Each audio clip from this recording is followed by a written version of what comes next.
पुण्यातील कथित 9,25,00,000 रुपयांच्या आर्थिक फसवणूक प्रकरणात राज्य बाजार समिती महासंघाचे सभापती बाळासाहेब उर्फ प्रवीण कुमार नहाटा यांचे नाव जोडले जात असले तरी त्यांचा त्या रकमेशी कोणताही प्रत्यक्ष अथवा अप्रत्यक्ष संबंध नसल्याचा दावा त्यांचे वकील ॲडव्होकेट राहुल जामदार यांनी केला. प्रसिद्धीस दिलेल्या पत्रकानुसार न्यायालयात सादर केलेल्या अधिकृत कागदपत्रांमध्ये 9.25 कोटी रुपयांची रक्कम ही विविध तक्रारदारांशी संबंधित एकत्रित बाब असल्याचं नमूद आहे. नहाटा यांच्याबाबतचा मुद्दा केवळ 80 लाख रुपयांच्या हात उसुन्या व्यवहारापुरता मर्यादित असल्याचे न्यायालयीन नोंदीत असल्याचा दावा करण्यात आला आहे. ॲडव्होकेट जामदार यांच्या म्हणण्यानुसार या प्रकरणात न्यायालयाच्या आदेशानुसार 23 लाख रुपये न्यायालयात जमा करण्यात आले असून उर्वरित 57 लाख रुपयांच्या परतफेडीसाठी न्यायालयाने मुदत देत अटी व शर्तींसह अटकपूर्व जामीन मंजूर केला होता. तांत्रिक कारणामुळे न्यायालयात हजर राहता न आल्याने नंतर अजामीनपात्र वॉरंट जारी करण्यात आल्याचंही त्यांनी स्पष्ट केले. याशिवाय संबंधित व्यवहार हा कोणत्याही गुंतवणूक योजनेशी संबंधित नसून दोन्ही पक्षांमधील पर्सनल लोन कराराचा भाग असल्याचे जामीन आदेशात नमूद आहे. तसेच नहाटा यांच्या वतीने यापूर्वी 18 लाख रुपये आणि विविध डिमांड ड्राफ्टद्वारे अतिरिक्त रक्कम जमा करण्यात आल्याचा दावाही ॲडव्होकेट जामदार यांनी केला आहे.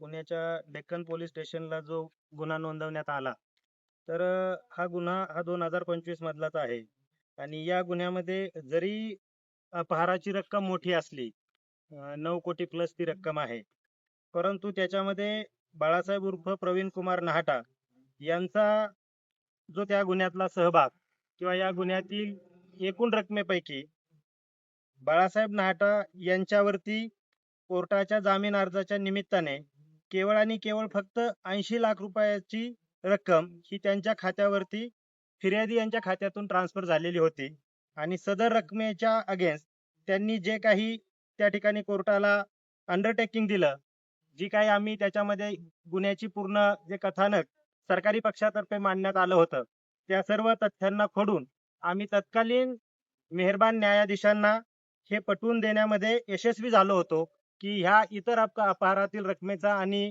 प्रवीण कुमार नहाटा यांचा तूर्तातूर्त काही संबंध नाही.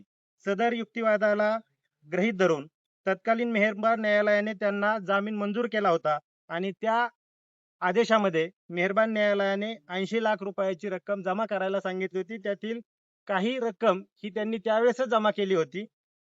23 लाख रुपयापर्यंतची रक्कम त्यांच्याकडून जमा झाली होती आणि उर्वरित रक्कम जमा करण्यासाठी न्यायालयाने त्यांना जामीन मंजूर करताना मुदतही दिलेली होती.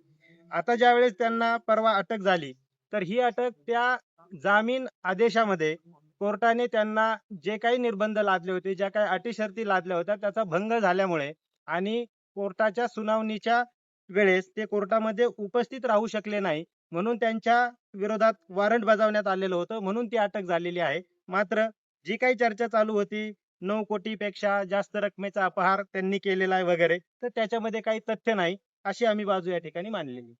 सदर गुन्ह्याच्या स्टोरीमध्ये त्यांनी असं म्हटलं होतं की वाढीव रक्कम देण्याची प्रलोभनं दाखवली.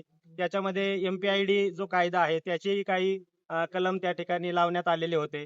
तर आम्ही त्यावेळेस हा युक्तिवाद केला होता की ही जी काही 80 लाखाची रक्कम आहे ही कुठल्याही प्रकारच्या कुठल्याही फसव्या स्कीमच्या अंडर प्रवीण कुमार नहाटा यांनी की मी तुम्हाला वाढीव मोबदला देतो वगैरे असं कुठलंही प्रलोभन त्या ठिकाणी न देता ती रक्कम जी त्यांच्या खात्यावरती आली होती ते त्यांचं बिझनेस ट्रान्झॅक्शन होतं. परंतु आमचा त्यावेळेसही तो युक्तिवाद होता की हा जो MPID कायदा आहे हा गुंतवणूकदारांच्या ठेवीदारांच्या संरक्षणासाठीचा आहे. मात्र ही आता ऍडमिटेड फॅक्ट झालेली आहे की या MPID कायद्यातील तरतुदींचा उपयोग हा बरेचसे व्यावसायिक हे त्यांच्या व्यावसायिक हितसंबंधांना किंवा त्यांच्या अगदी धंद्यातील उधारी गोळा करण्यासाठी त्याचा आता उपयोग केला जातोय आणि यंत्रणाही कुठेतरी काही प्रमाणात त्याला बळी पडतात.